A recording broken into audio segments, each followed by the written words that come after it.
नमस्कार। आज के संवाद सत्र में आप सबका स्वागत है। हमारा जो चरक संहिता सूत्रस्थान अध्याय क्रमांक 6 का वाचन हमने कल शुरू किया था, उसको आज आगे बढ़ाएंगे।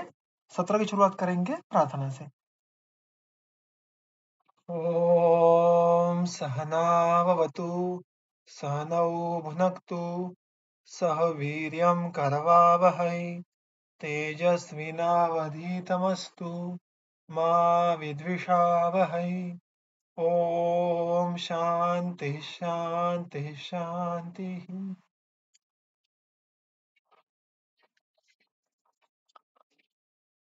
हमने कल के सत्र में जो इस छठे अध्याय का वाचन प्रारंभ किया था, उसमें कुछ बातें देखी थी। उसमें सबसे पहला तो इसका कैसे इसके पहले के अध्याय के साथ इसकी एक संगति है, कोरिलेशन है, और वो नाम से और स्पेशली पहले सूत्र से सुस्पष्ट हो जाता है कि जो मात्राशी स्यात् और उसके द्वारा जो अन्य आहार के नियमों हैं उनका पालन करता है, और वो पालन करते के समय वो ऋतु के अनुसार जो सात्म्य है आहार विहार उनका भी पालन करता है, उसको बलवर्ण की प्राप्ति होगी। तो यहाँ पे मैंने कहा था वैसे कि एक कंडीशन आपके सामने रखी है कि ये सारे जो इसके पहले नियम कहे गए हैं आहार के बारे में या आगे कहे गए हैं आहार के बारे में नियम, उनके लिए ऋतु के बारे में सोचना ये अत्यंत आवश्यक है। और उसको फिर सामने रख के इस अध्याय की मुख्यत्वे रचना की गई है। और फिर उन्होंने सूत्र क्रमांक 4 में जो उत्तरायण दक्षिणायन इसको आदान काल और विसर्ग काल ऐसा क्यों कहते हैं इसके बारे में कहा है। और फिर सूत्र क्रमांक 5 में इस आदान और विसर्ग काल के बारे में कुछ और बातें कही है, और किस प्रकार सूर्य, वायु और सोम ये हमारे शरीर पे उनके प्रभाव दर्शाते हैं, इनके बारे में कुछ वर्णन किया है।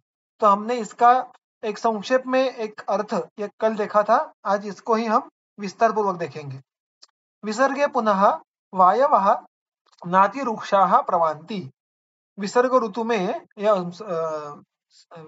विसर्ग काल में पुनः वायवः नातिरुक्षाः प्रवान्ति। प्रवान्ति इसमें वा ये धातु है। हम सब ने निरुक्ति जब वात की पढ़ी होगी हमारे महाविद्यालय में कि वा गति गंधनयोरिति, तो गति अर्थ गत्यर्थक इस प्रकार का ये क्रियापद है। वायवः यानी जो भी हवाएं बहती हम इसको कहते हैं, उसका अर्थ यहाँ पे लेना है वायवः से। वो किस प्रकार बहते हैं? नातिरुक्षाः। तो विसर्ग काल में जो वायु बहते हैं, जो हवा बहती है, वो न अतिरुक्षाः। मूलतः जो सृष्टि में वायु महाभूत है वो रुक्ष गुणात्मक होने वाला है, क्योंकि इसका वो मूल स्वभाव है। इसलिए यहाँ पे नातिरुक्षाः यानी अत्यधिक रुक्ष नहीं होते, बहुत ही अल्प रुक्षत्व उनमें होता है। तो देखो इस पूरे सूत्र में हमें 3 फैक्टर्स को समझ के लेना है जो सारे इस ऋतुचर्या पे इम्पैक्ट करते हैं। वो तो ऋतु पे इम्पैक्ट करते हैं, वो है वायु, सूर्य और चंद्र या सोम। और इसलिए वो पहले विसर्ग काल के बारे में वायु का वहां पे अवस्थिति क्या होती है उसकी बात कर रहे हैं कि वायु ये अतिरुक्ष नहीं होते हैं।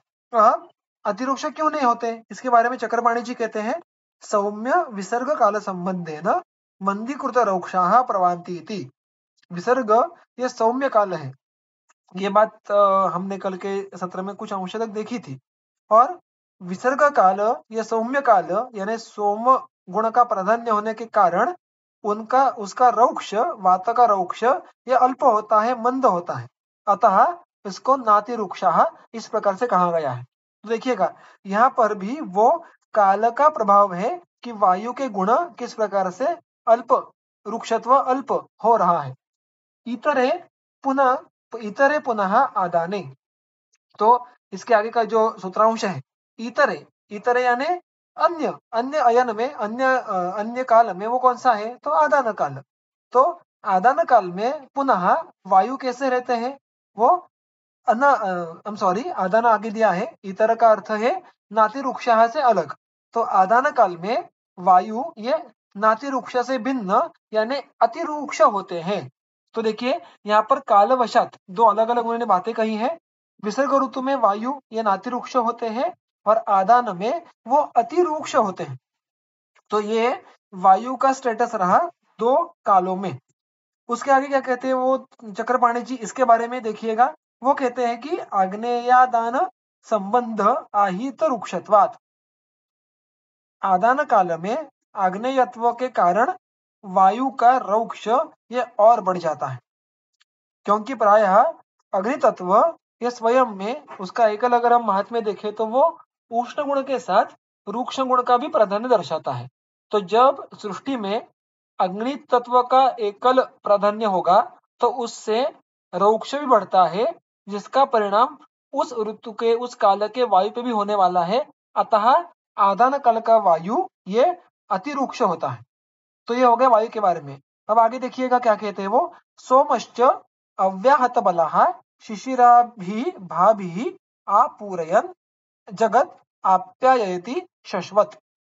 सोम तत्व जो है, जिसका प्रतिनिधि चंद्र कहा गया है, वो अव्याहत बलः, वो कैसा रहता है, वो विसर्ग काल में अव्याहत बल, व्याहत इसका अर्थ है अंतराय, प्रतिबंध, कोई ऑब्स्टेकल आना या कोई विरोधी बात कहना। तो व्याहत यानी विपरीत विरुद्ध, बल हम सबको ज्ञात है। सो अव्याहत यानी कोई भी बात उसके विपरीत नहीं है, there is nothing opposite to what, बल। तो इसका अर्थ क्या हुआ, विसर्ग काल में सोम तत्व यह अव्याहत बल होता है, यानी उसके बल को विरोध करने वाले तत्व उपस्थित होते नहीं है, और अतः सोम का जो बल है उसका प्रतिबिंब हमें विसर्ग काल में देखने के लिए मिलता है। और इसीलिए वो सोम, वो चंद्र शिशिराभिः भाभिः आपूरयन्, शिशिर यानी शीत गुणात्मक प्रभा से वो आपूरयन्, जगत, जगत टीकाकार कहते हैं कि स्थावर जांगम जो भी ये जगत है उसका वो आपूरयन पूर्ति करते हैं। किससे पूर्ति करते हैं, शीत गुणात्मक उसकी प्रभा से पूर्ति करते हैं, और इस जगत का आप्यायन करते हैं। आप्यायन करना यानी एक प्रकार का पोषण करना, ये उसका अर्थ है। तो सोम तत्व ये बलवर्धन के लिए अत्यंत आवश्यक होता है, और ऑन द कॉन्ट्ररी जो अग्नि तत्व है वो बल क्षपण करता है। तो ये सोम तत्व विसर्ग काल में उसके शैत्य के कारण सृष्टि में आपूर्ण करता है बल का, उसको यहाँ पे उन्होंने आप्यायन कहा है। और शश्वत इस अव्यय का अर्थ है पुनः पुनः, बार बार। तो एक बार नहीं करता, वो कंटिन्यूअसली हर दिन वो सृष्टि और अर्थात सृष्टि के जो हिस्सा है प्राणी जंतु उनमें बल का आपूर्ण करते रहते हैं। अतः इसीलिए विसर्गः सौम्यः, और इसीलिए विसर्ग काल को सौम्य ऐसे कहा है क्योंकि उसमें सोम का प्रकर्ष होता है। आदानम पुनः अग्नेयम, पुनः यानी उसके विपरीत, इस बात को दर्शाने के लिए वो कहते हैं कि इसी प्रकार से आदान काल ये अग्नि गुण प्रधान होने वाला है। अब अग्नि गुण प्रधान आदान काल क्यों होगा, उसके लिए हमें जो इसके पहले के सूत्रांश में बातें आई थी उनके आधार पर ये समझ के लेना संभव होता है कि वो टीकाकार भी कहते हैं, देखो चक्रपाणी जी की, अग्नेयम अग्निगुण प्रधानम अप्रतिहत बलत्वेन इत्यर्थः।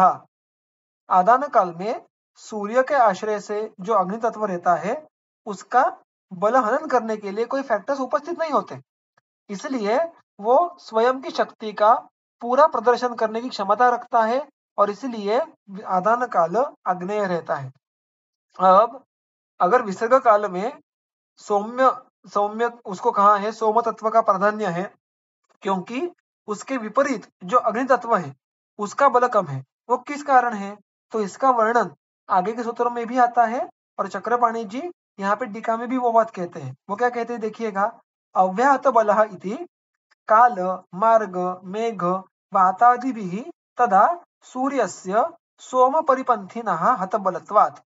ये सारा जो वर्णन है ना वो आगे के अध्याय में भी आपको, सॉरी आगे के सूत्र में भी, सूत्र क्रमांक 7 में भी देखने के लिए मिलेगा। किंतु यहाँ पे वो बात आई है तो ये बात यहाँ पे एक बार देख लेंगे कि सोम का, चंद्र का बल व्याहत क्यों नहीं होता, उसको प्रतिबंध करने वाला जो उसका परिपंथी, परिपंथी इस शब्द का अर्थ है शब्दशः शत्रु। तो यहाँ पे सोम का शत्रु कौन है, अग्नि है। शत्रु इन विच कॉन्टेक्स्ट, क्योंकि वो सोम के विपरीत गुणों का है। तो ये दोनों जब एक साथ होंगे तो एक दूसरे के गुणों का पराभव करने का उनका दोनों का ये स्वभाव होने वाला है। किंतु एक बात यहाँ पे ध्यान में रखना आवश्यक है कि अग्नेय तत्व इसका प्रभाव ये सोम गुण से कहीं ही बहुत अधिक होता है।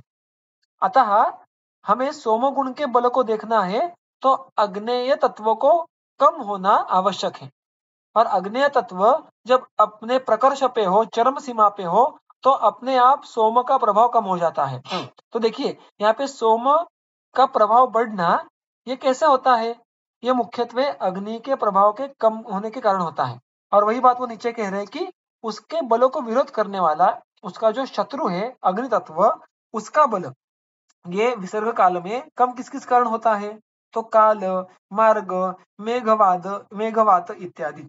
यानी काल का प्रभाव, उसका जो मार्ग है दक्षिणायन, दक्षिण की तरफ बढ़ने वाला ये मार्ग, मेघवात, आगे जाके चक्रपाणी जी टीका करते हैं उस पे कि मेघ के कारण जो वात स्पेशली प्रवर्तित होता है, उस कारण ये सारी बातें सूर्य के आग्नेयत्व को कम करते हैं और तब जाके सोम तत्व को अवसर मिलता है, अपॉर्चुनिटी मिलती है कि वो स्वयं के गुणों का रिफ्लेक्शन सृष्टि पे दिखाए। और इसीलिए यहाँ पे उन्होंने आदानम पुनः अग्नेयम ये बात करके छोड़ दिया है, क्योंकि उनको ये बात पता है कि अग्नि तत्व को स्वयं को प्रतिबिंबित करने के लिए किसी का उपस्थित होना ना होना इसकी आवश्यकता नहीं है। वो अगर स्वयं चरम सीमा पे होगा तो उतना ही काफी है, लेकिन ये सोम तत्व के लिए काफी नहीं है। ये बात यहाँ पे समझ के लेना आवश्यक है। अब उसके आगे देखिएगा, तौ एतौ अर्कवायु सोमश्च काल स्वभाव मार्ग परिगृहीताः काल ऋतु रस दोष देह बल निर्वृत्ति प्रत्यय भूताः समुपदिश्यन्ते। तौ एतौ अर्कवायु, और ये जो दोनों अर्कवायु है, अब देखिए यहाँ पे वो कुल मिलाकर 3 तत्वों का वर्णन कर रहे हैं। मैंने कहा वैसे वायु, सोम और अग्नि। सोम इसका प्रतिनिधि चंद्र है, अग्नि का प्रतिनिधि सूर्य है। तो वायु, सोम, अग्नि, इसमें से उन्हें क्या किया है? तौ एतौ, वो कहते कि उनमें से जो दो है, ये जो दो है, कौन दो है? अर्क वायु, इनकी उन्होंने जोड़ी कर दी है। क्योंकि हम सबको बात पता है कि महाभूतों के तौर पर भी वायु, अग्नि ये दोनों एक दूसरे के मित्र कहे गए हैं। अग्नि सखा ऐसा वायु को कहा गया है क्योंकि उनके गुणों में कुछ हद तक साम्य है।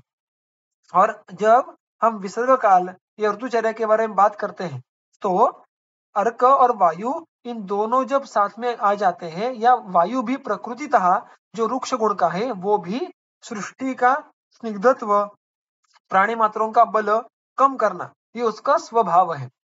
अर्क यानी सूर्य का भी अग्नि तत्व के कारण सौम्य अंश को कम करना और उस कारण बल को कम करना, ये भी उसका स्वभाव है। तो दोनों का स्वभाव सृष्टि के आप्यांश को कम करना, जंतुओं को बलों को कम करना, ये होने के कारण उन्होंने यहाँ पे उसका समास किया है। उनको दोनों को एक साथ एक शब्द में जोड़ दिया है, अर्कवायु ऐसा कह के। और उसके आगे फिर वो कहते हैं सोमश्च, सोमः च ये समुच्चयवाचक अव्यय कहते हैं कि जिसका अर्थ होता है एंड, या हिंदी में और। तो अर्कवायु ये एक जोड़ी और उसके साथ सोम, ये कुल मिलाकर 3 बंदे, 3 लोग, ये किस प्रकार से है? तो काल स्वभाव मार्ग परिगृहीताः। परिगृहीताः इसका अर्थ है कि स्वीकार करना, या उसका अर्थ है एक और अर्थ होता है कि मूल। तो इन तीनों की जो अवस्थिति है उनके पीछे कुछ रिस्पॉन्सिबल फैक्टर्स रहते हैं। अब देखिए कि रोजाना हर ऋतु में या हर अयन में कालवशात सूर्य, वायु और चंद्र, इनकी स्थिति भिन्न भिन्न प्रकार की होती है। तो इन तीनों की स्थिति में भिन्नत्व होने के पीछे क्या क्या कारण है, वो बात यहाँ पे कहते हैं। उनमें से सबसे पहला है काल। विशिष्ट काल में इन तीनों में से विशिष्टों की जो शक्ति है वो कम अधिक होंगी। यानी सूर्य का जो काल, जो प्रकर्ष काल है वो ग्रीष्म है। उसके नीचे अगर देखने के लिए जाए तो शरद वसंत है, और उसका हेमंत और शिशिर में, वर्षा में बल बहुत ही कम हो जाता है। तो कालवशात सूर्य का बल कम ज्यादा होता है। वायु का बल, किसी ऋतुओं में वायु का बल अधिक होगा, किसी ऋतु में कम होगा, ये आगे चलकर भी बात आने वाली है। सोमश्च, सोम तत्व का भी बलाबलत्व काल के अनुसार कम ज्यादा होता है, ये बात हमने अभी भी देखी। तो उनकी जो अवस्थिति है, उनका जो गुण प्राधान्य है, उस पे काल का प्रभाव होता है। दूसरा भाग है स्वभाव, तो उनके स्वयं के कुछ गुण है। चक्रपाणी जी इस पे सुंदर टीका करते हैं नीचे। वो कहते हैं कि स्वभाव यानी क्या? तो स्वभावः सूर्यस्य सौम्यांश क्षय कर्तृत्वादि। सूर्य का स्वभाव कैसा है कि सृष्टि के सौम्य अंश का क्षय करने वाला। वायु का स्वभाव कैसा है? वायो हो विरुक्षणादि सोमस्य आप्यायनादि। तो वायु का स्वभाव है विरुक्षण इत्यादि कर्म करना, सोम का स्वभाव है आप्यायन इत्यादि करना। तो ये सारे उसके मूलभूत गुण विशेष और कर्म विशेष है। तो ये भी उनके कार्यों को डायरेक्शन देते हैं। और तीसरा जो भाग है वो है मार्ग। तो अर्क, वायु, सोम, इन तीनों को स्वयं के मार्ग रहते हैं। हम रोज देखते हैं कि इन तीनों को गतियां हैं। अब हम देखेंगे तो ऐसा हम अगर फिजिक्स के अनुसार देख पाए कि सूर्य के गोल ये पृथ्वी अगर घूमती है, ये बात फैक्चुअल है। फिर भी हम जब पृथ्वी पे रहकर रिलेटिवली बात करते हैं तो हमें सूर्य की गति, चंद्र की गति, ऐसे बातों में, ऐसे भाषा में बात करना आवश्यक हो जाता है। और उसी के आधार पर हमारा काल चक्र ये घूमते रहता है। अतः यहाँ पे सूर्य की गति, चंद्र की गति और वायु की गति इस प्रकार कहा गया है उसके मार्ग। और उसके मार्ग किस प्रकार? तो सूर्य का मार्ग हम सबको ज्ञात है, उसके बारे में हमने कल ही देखा था कि उत्तरायण और दक्षिणायन। नीचे चक्रपाणी जी कहते कि देखो, मार्ग मार्गः दक्षिणः उत्तरश्च तत्र दक्षिणः कर्कटादयः धनुरन्तः। दक्षिणायन में सूर्य ये कर्कट राशि से लेकर धनु राशि तक क्रमशः इनके बीच में जो राशियां हैं उनके द्वारा गुजरता है। और उत्तरायण के समय वो सबसे पहले मकर आदि ही मकर राशि में प्रवेश करता है और फिर आगे आगे अन्य राशि में प्रवेश करके फिर उसकी उल्टी जो चक्र है वो शुरू हो जाता है। इसलिए उत्तरायण कहते हैं ना, गुजरात में उत्तरायण जो मनाते हैं वो संक्रांति के आसपास मनाते हैं, क्योंकि वहां पर सूर्य का प्रवेश ये मकर राशि में और वहां से उत्तरायण की शुरुआत ऐसी अपेक्षा है। तो यह सूर्य का मार्ग हो गया। वैसे ही चंद्र का भी मार्ग है। आप देखो कि रोज उसी समय रात में आकाश में चंद्र ये भिन्न भिन्न स्थिति में होता है, वो भी राशियों में होता है। तो उसका भी एक मार्ग क्रमण का जो एक विशिष्ट दिशा है। और तीसरी बात वायु, वायु भी सतत बहते रहता है तो उसका भी मार्ग है। किंतु चक्रपाणी जी कहते हैं कि इन तीनों में मार्ग का प्रभाव जो अगर किसका सर्वाधिक होने वाला है वो है सूर्य का, क्योंकि सूर्य के मार्ग के द्वारा ही अयनों की रचना की है और उसके आधार पर ऋतुओं की रचना देखी जाती है। इसलिए उसका प्रभाव सर्वाधिक काल और उसके लिए जो आगे चलकर बातें कही है कि रस दोष देह, उन पे सर्वाधिक ये सूर्य के मार्ग का इम्पैक्ट होता है। चंद्र के मार्ग का उतना इम्पैक्ट अपेक्षित नहीं है, ऐसा चक्रपाणी जी कहते हैं। और वायु का मार्ग निश्चित नहीं होता है, वो रोज बदलते रहता है, अतः उसका भी इम्पैक्ट इतना महत्वपूर्ण नहीं है, ऐसा चक्रपाणी का वचन है। अतः वो कहते हैं कि काल, स्वभाव, मार्ग, इनमें से जिनका जितना प्रभाव है उनका उतना स्वीकार करना अपेक्षित है। सारे तत्वों का उतना ही प्रभाव होगा ऐसा नहीं है। तो टू समराइज इन नटशेल, यहाँ पे सूर्य, वायु और सोम इन तत्वों के काल, स्वभाव और मार्ग, इनके अनुसार किस किस प्रकार से बल कम अधिक हो सकते हैं, ऐसी बात हमें यहाँ पर समझनी है। तो मानो ये 3x3 का मैट्रिक्स हो जाएगा और हर ऋतु में, काल के हर अंश में इन तीनों तत्वों की अवस्थिति कैसी है ये अगर समझ के लिए तो हम उनका प्रभाव कैसे कैसे होता है वो आगे दिया गया है कि देखो, इस प्रकार का जो कारण है उस कारण उनकी जो अवस्थिति है उससे काल, ऋतु, रस, दोष, देह, बल, निर्वृत्ति प्रत्ययभूता, ये जो 3 बंदे हैं ना वो इन सारे बातों के निर्वृत्ति प्रत्ययभूत होते हैं। भूत यानी होना, प्रत्यय यानी कारण, हेतुभूत यानी दे आर कॉज बिहाइंड, निर्वृत्ति का अर्थ चक्रपाणी जी कहते हैं निष्पत्ति, निष्पत्ति का अर्थ है टू एग्जिबिट, टू एक्सप्रेस। तो इस शब्द में जो भी अलग अलग भाव विशेष है उनकी अभिव्यक्ति के लिए, उनकी उत्पत्ति के लिए जो कारणीभूत है वो इस प्रकार से सूर्य, चंद्र और वायु है। किन किन के लिए कारणीभूत है वो? काल, अब यहाँ पे काल और ऋतु ऐसे दो अलग अलग शब्द भी ले सकते हैं, या काल का अगर स्वीकार पहले ही किया है ऐसा माना जाए तो काल के ऋतु ऐसा भी अर्थ यहाँ पे हम ले सकते हैं।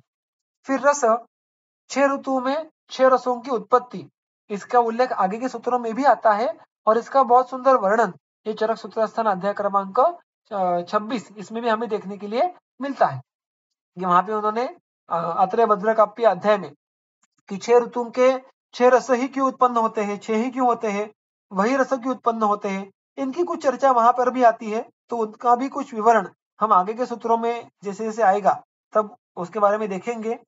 दोषों का चय प्रकोप आदि का जो भी चक्र है उसके पीछे भी ऋतु का परिणाम होता है और उसके लिए जो 3 मूलभूत हेतु आयुर्वेद में कहे गए हैं कि असत्मेन्द्रियार्थ संयोग, प्रज्ञापराध और काल, उसमें से काल इस हेतु विशेष में इस ऋतु का अनन्य साधारण महत्व है। और देह बल, हमें वो उसके बारे में ही चर्चा आगे के सूत्र में होने वाली है कि किस प्रकार रुग्णों नहीं, व्यक्तियों के, जंतुओं के देहों में जो बल है वो कम अधिक होते रहता है। और ये मानो ये जो इस शब्द में सारा वर्णन किया है, रस, दोष, देह बल, इसके परितः, इसके आसमंत में ही सारी चर्चाएं आगे ऋतुचर्या में होती रहती है, क्योंकि इन पे ऋतु पे किस किस प्रकार के परिणाम होते हैं ये जानना, यही तो हमारा कर्तव्य है एज अ वैद्य। अतः यहाँ पे वो सूतोवाच करते हैं कि इस अध्याय में हम इन तीनों का ऋतु के अनुसार इन भाव विशेषों पर क्या क्या परिणाम होता है उनका वर्णन हम आगे चलकर हम कर रहे हैं या करने वाले हैं। तो इस प्रकार इस अध्याय की एक पूर्व पीठिका यहाँ पे हमें देखने के लिए मिलती है। और अब आगे चलकर वो आदान काल और विसर्ग काल इसके बारे में थोड़ा और विस्तार करने का शुरुआत करते हैं। सूत्र क्रमांक 6 देखिएगा। तत्र रवि भाभी आददानः जगतः स्नेहम वायवः तीव्ररूक्षाः च उपशोषयन्तः शिशिर वसंत ग्रीष्मेषु यथाक्रमं रौक्षम उत्पादयन्तः रूक्षान् रसान् तिक्त कषाय कटुकांश्च अभिवर्धयन्तः नृणाम दौर्बल्यम आवहन्ति। तो यहाँ पे जो अंतिम उन्होंने बात कही है इस वाक्य में, इस सूत्र में, नृणाम दौर्बल्यम आवहन्ति, लोगों में दौर्बल्य की प्राप्ति होती है। और वो किस कारण होती है इसका एक विस्तृत वर्णन हमें इस सूत्र में देखने के लिए मिलता है, उसको देखेंगे। तत्र रवि ही भाभी, यानी भा यानी प्रभा, उसका प्रभाव, प्रकाश। तो यहाँ पर सूर्य उसके प्रभाव के या उसके प्रकाश के कारण आददानः जगतः स्नेहम, क्या करता है वो, जगतः यानी जगत से जो ये स्थावर जंगमात्म सृष्टि है उससे स्नेह आददानः, हमने कल के सत्र में आदान और विसर्ग इसकी निरुक्तियां किस प्रकार से होती है इसकी चक्रपाणी टीका देखी थी कि आदान यानी टू टेक, विसर्ग यानी टू क्रिएट और टू गिव, ऐसा इस कॉन्टेक्स्ट में अर्थ है। तो यहाँ पर भी आददानः जगतः स्नेहम, यानी इस जगत से स्नेह का वो स्वीकार करता है। इट टेक्स अवे स्नेह फ्रॉम दिस स्थावर जांगम जगत। और इसलिए चक्रपाणी जी यहाँ पे जगत इस शब्द का अर्थ क्या करते हैं, आई एम सॉरी, आददानः इस शब्द का अर्थ क्या करते हैं, उच्छोषयन। कितना सुंदर उन्होंने अर्थ कहा है, क्योंकि स्नेह के बारे में चर्चा चल रही है। तो अगर स्नेह को दूर करना है तो क्या करना पड़ेगा, उच्छोषयन, उसका उत यानी उससे अलग करके उसका शोषण करना पड़ेगा। तो शोषण का अर्थ संस्कृत में, आयुर्वेद में सुखाना इस प्रकार का होता है। शोषण का अर्थ एब्सॉर्प्शन, ऐसा लेना यह हमारे अधिकरण में अपेक्षित नहीं है। अतः स्नेह के विपरीत जो कर्म है शोष, उसका यहाँ पे उन्होंने अर्थ दिया है। तो सूर्य क्या करता है, तो इस जगत से स्नेह का स्वीकार करता है। इसके कारण जगत में जो स्नेह है वो मात्राशः कम हो जाता है। और उसके साथ साथ तीव्र रुक्षाः वायवः, इतना ही नहीं तो वायु भी इस काल में तीव्र रुक्ष होते हैं। अब तीव्र रुक्ष ये वायु का विशेषण है, उसकी दो प्रकार से समास विग्रह किया है चक्रपाणी ने, तीव्रः च रुक्षः च तीव्र रुक्षः, यानी वायु तीव्र भी होते हैं और रुक्ष भी होते हैं। या आप उसका ऐसा भी अर्थ ले सकते हैं कि वायु का रौक्ष तीव्र होता है, जिसका रौक्ष एक्सेस है, सिवियरिटी बहुत ज्यादा है, वो तीव्र रुक्ष। So either this both can be different adjectives और तीव्र वर्ड डिस्क्राइब्स द रौक्ष, रुक्षत्व। दोनों का अर्थ देखें तो वो नीचे कहते हैं चक्रपाणी जी कि एतच्च आदाने तीव्रेण रविणा संबंधात वायो भवति योगवाहित्वात् वायोः, वायु में जो तीव्रत्व या तीक्ष्णत्व आएगा वो क्यों आएगा?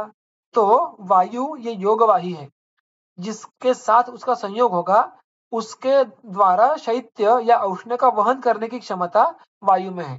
और यहाँ पर औष्ण्य और तैक्ष्ण्य इनका प्राधान्य होने के कारण वायु में तीव्रत्व बढ़ता है। और मूलतः रोक्ष और फिर आग्नेय तत्व के साथ संयोग होने के कारण और रोक्ष बढ़ना, ये बातें यहाँ पे हमें देखने के लिए मिलती है। और इसलिए वायु भी तीव्र रुक्ष इस प्रकार के होते हैं और वो भी वही काम करते हैं जो सूर्य कर रहा है, उपशोषयन्तः, वो इस सृष्टि के स्नेह का उपशोषण करते हैं। तो यहाँ पे सूर्य और वायु मिलकर सृष्टि में उपस्थित स्नेह का उपशोषण कर रहे हैं। इसलिए शिशिर वसंत ग्रीष्मेशु इन 3 ऋतुओं में यथाक्रमम इसी क्रम से रौक्षम उत्पादयन्तः, रौक्ष उत्पन्न करने वाले कौन? ये वायु और रवि दोनों। क्या यह यथाक्रम यानी क्या? तो शिशिर से रौक्ष उत्पन्न होना शुरू होता है, रौक्षोत्पत्ति का क्रम वसंत में और बढ़ता है क्रमशः, और ग्रीष्म में सर्वाधिक रुक्षण हमें देखने के लिए मिलता है। तो देखिए यहाँ पे नीचे भी चक्रपाणी ने वही बात की है कि उत्तरोत्तर रौक्ष वृद्धि हमें ऋतुनुसार देखने के लिए मिलती है। और इसी कारण वो आगे चलकर कहते हैं कि क्रमम यथा क्रमम रौक्षम उत्पादयन्तः रूक्षान रसान तिक्त कषाय कटुकांश्च अभिवर्धयन्तः, वो इसी तर्क के आधार पर रूक्ष गुण वाले जो रस है उनका भी अभिवर्धन करता है। तिक्त, कषाय और कटु ये तीनों रस रूक्ष है। और वो कहते हैं कि यथाक्रमम इस शब्द का अनुवर्तन आगे भी करना है। तो यथाक्रमम यानी शिशिर ऋतु में तिक्त रस का विशेष वर्धन होता है, वसंत ऋतु में कषाय रस का विशेष वर्धन होता है, और ग्रीष्म ऋतु में कटु रस का विशेष वर्धन होता है। कहाँ पे होता है? तो अर्थात सृष्टि में जो भी रसवान द्रव्य है उन सब में उन ऋतु में इसी रस का प्राधान्य होने वाला है। चक्रपाणी जी कहते हैं कि अभिवर्धयन्तः इस क्रियापद का वर्णन किया है, तो केवल वही एक रस होता है ऐसी बात नहीं है, षड्रसत्व तो होने ही वाला है, किंतु उनका जो परसेंटेज है, उनमें जो तारतम्य है, उसमें ऊपर नीचे होने वाला है, वो किस प्रकार होगा? वो इस प्रकार होगा। नीचे एक बात आती है, रोक्ष प्रकर्षश्च, जो आगे चलकर चक्रपाणी की अगर आप नीचे टीका देखो, वो कहते हैं कि यद्यपि च कषायाः रसः रूक्षतमः कटुकश्च रूक्षतरः। तो यहाँ पे प्रश्न क्या उपस्थित हुआ देखिएगा, वो कहते हैं कि शिशिर वसंत ग्रीष्म इन 3 ऋतुओं में रौक्ष क्रमशः बढ़ता है। तो सर्वाधिक रौक्ष कब हुआ? ग्रीष्म ऋतु में। किंतु रसों में से सर्वाधिक रूक्ष रस कौन सा है? कषाय रस। और वो वसंत ऋतु में सर्वाधिक बलवान होता है। तो सर्वाधिक रूक्ष रस वसंत ऋतु में और सर्वाधिक रौक्ष ग्रीष्म ऋतु में, ऐसी बात कैसे हो गई? ऐसा प्रश्न उपस्थित हुआ। तब चक्रपाणी जी कहते हैं कि ऑल्दो कषाय रस ये सबसे अधिक रुक्ष है और कटु ये 2 नंबर का रुक्ष है, फिर भी रौक्ष प्रकर्षश्च ग्रीष्मे मध्यबलं च रौक्षम वसंते तथापि वायवग्निगुण बाहुल्यात् कटुकस्य वायवग्निगुण बहुले ग्रीष्म काले एवं उत्पत्ति। वो कहते हैं देखिएगा, कटु रस की उत्पत्ति के लिए वायु के साथ अग्नि तत्व का भी होना आवश्यक होता है, क्योंकि अग्नि और वायु के प्राधान्य के कारण ही कटु रस की उत्पत्ति होती है। और ग्रीष्म ऋतु में रुक्ष गुण के रोक्ष के साथ साथ जो औष्ण्य है उसकी उपस्थिति होना ये संभव होता है, जो हमें अन्य ऋतु में देखने के लिए नहीं मिलता। अतः उस प्रकार का महाभूतों का प्राधान्य ग्रीष्म में होने के कारण तब कटु रस का आधिक्य हमें देखने के लिए मिलता है। पवन पृथ्वी उत्कर्षवती तु वसंते पवन पृथ्वी उत्कर्षजन्यस्य कषायस्य उत्पत्ति। और चक्रपाणी जी कहते हैं कि वसंत ऋतु में पृथ्वी और वायु इन 2 महाभूतों का आधिक्य होता है, उत्कर्ष होता है। अतः इन 2 महाभूतों के आधिक्य से बनने वाला कषाय रस, इसका जो उत्पत्ति है वो विशेष रूप से हमें वसंत ऋतु में देखने के लिए मिलती है। तो ये जो पूर्व पक्ष था, यह जो प्रश्न था, उसका उत्तर यहाँ पे हमें चक्रपाणी जी देते हैं। अब वो उसके आगे वो ये भी बात कहते हैं कि पृथ्व्यादि उत्कर्षश्च, जो विशिष्ट ऋतु में विशिष्ट महाभूतों का उत्कर्ष होना, प्रकर्ष होना, ये ऐसा भला क्यों होता है? इसके पीछे क्या कारण है? वो कहते हैं काल विशेष प्रभाव कृतः कार्य दर्शनात् उन्नयः। इसके लिए काल विशेष का प्रभाव यही कार्य कारण है। काल इस द्रव्य का प्रभाव यही उसके पीछे का कारण है।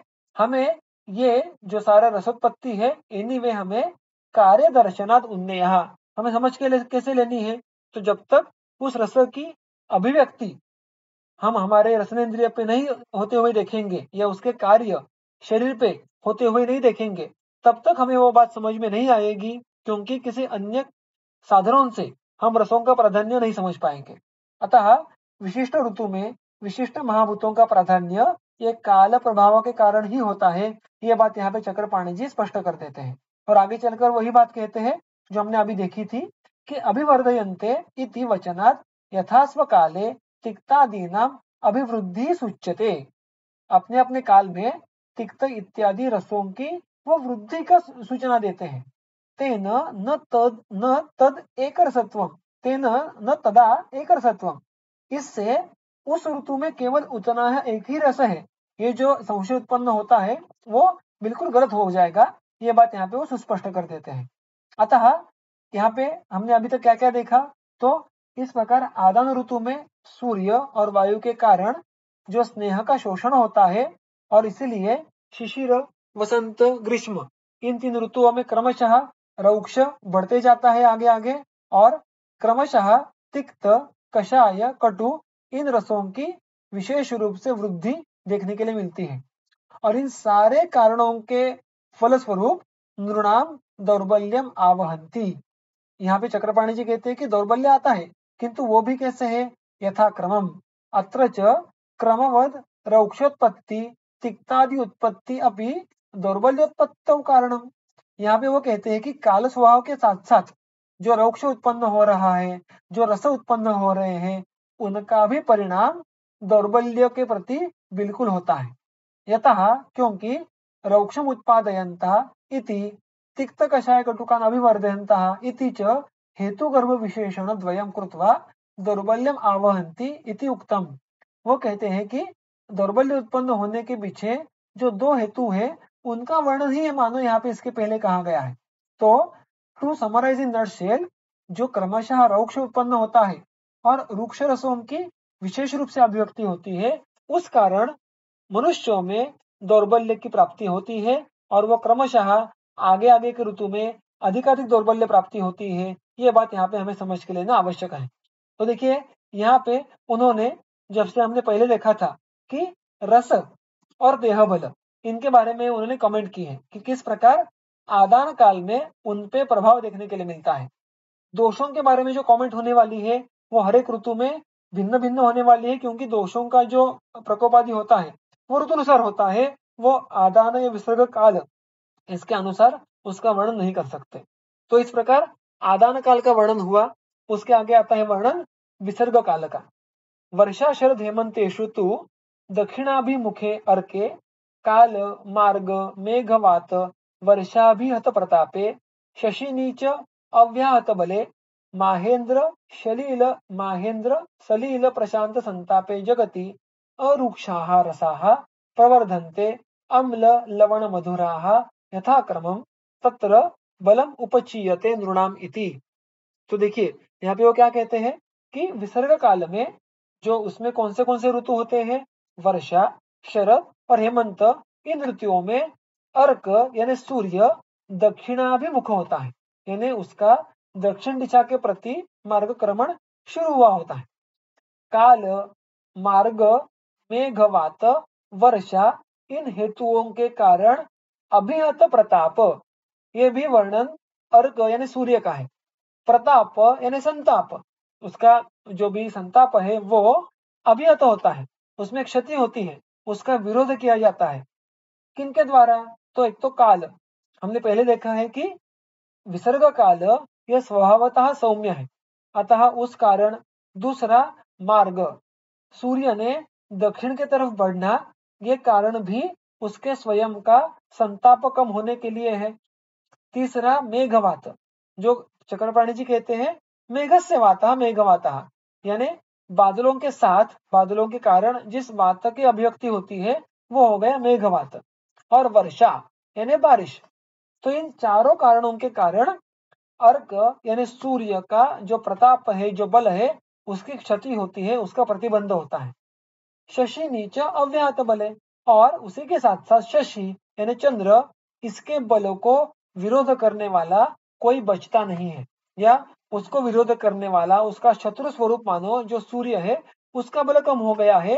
अब अभी चंद्र, शशि, सौम्यत्व को स्कोप मिलता है, अपॉर्चुनिटी मिलती है कि स्वयं के बलों को दिखाए।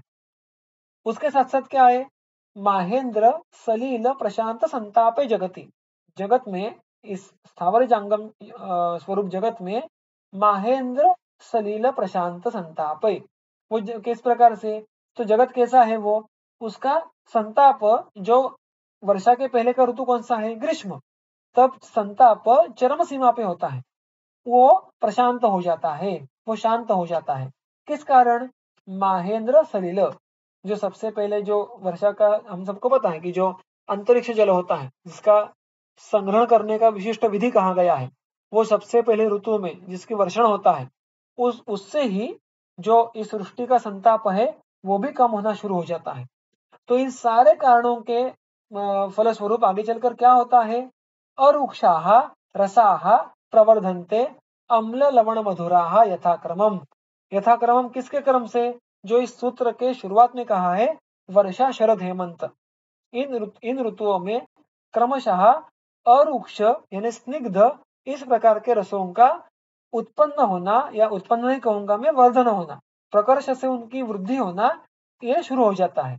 अम्ल वर्षा ऋतु में, लवण रस शरद ऋतु में, और मधुर रस हेमंत ऋतु में विशेष रूप से वृद्ध होता है। तत्र, और वहां पर, बलम उपचीयते नृणाम इति, यथाक्रम, इसका अनुवर्तन यहाँ पर भी करना है, क्रमशः आगे आगे के ऋतु में बल का उपचीयते यानी उसकी वृद्धि, बल की और जो एनहांसमेंट है वो लोगों में आगे चलकर होते जाती है। अब यहाँ पे एक बात बहुत ही इंटरेस्टिंग है कि देखिए, आप अगर देखो तो आगे के सूत्र में उन्होंने वो बात सूत्र रूप में कही है कि जो कुल मिलाकर 6 ऋतु हैं, उसमें से हर 2 ऋतुओं में बल का प्रमाण किस सिमिलर होने वाला है। हेमंत और शिशिर, इन दोनों में उत्तम बल, जो मध्य के 2 ऋतु होंगे उसमें मध्यम बल यानी शरद और वसंत, इसमें मध्यम बल, और वर्षा और ग्रीष्म इन ऋतुओं में अल्प बल। किंतु वो ये बात कहते हैं, टीका में भी वो बात कही है, आपको अन्यत्र भी, अन्य ग्रंथों की टीका में भी ये बात देखने के लिए मिलती है कि केवल उस ऋतु में बल कितना है ये बात आवश्यक नहीं है, वो किस ग्राफ पे आगे बढ़ रहा है ये बात देखना आवश्यक है। विसर्ग काल में जो शरद ऋतु है, वहां पे जितना बल होगा वो क्रमशः बढ़ रहा है, so it is in the stage of enhancement, where as वसंत ऋतु में वही बल घट रहा है। अतः ऑन पेपर हमें देखने के लिए ऐसा देखने के लिए मिलता है कि शिशिर हेमंत दे हैव सेम बल, बट इन वन ऋतु द बल is constantly increasing, in another ऋतु बल इज ऑन डिक्रीज।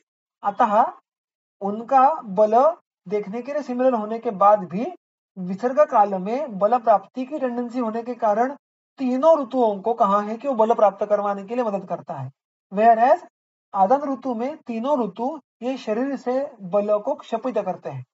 अब यहाँ पे जो और एक बात मैं आपके सामने लाना चाहूंगा कि स्नेह, स्निग्धत्व और बल, इनका कोरिलेशन जो यहाँ पे हमें इनडायरेक्टली देखने के लिए मिलता है।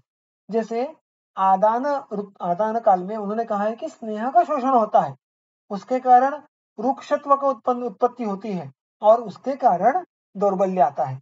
And this signifies a very important basic principles in Ayurveda की स्नेह सारोही अयम पुरुषः, जो सुश्रुत कहते हैं कि हमारा बल ये स्नेहत्व यानी स्निग्ध गुण स्नेह पे आश्रित रहता है। तो स्नेह और बल ये दोनों ही बहुत समीप से जाने वाले भाव विशेष है जब हम हमारे स्वास्थ्य के प्रति देखते हैं तो।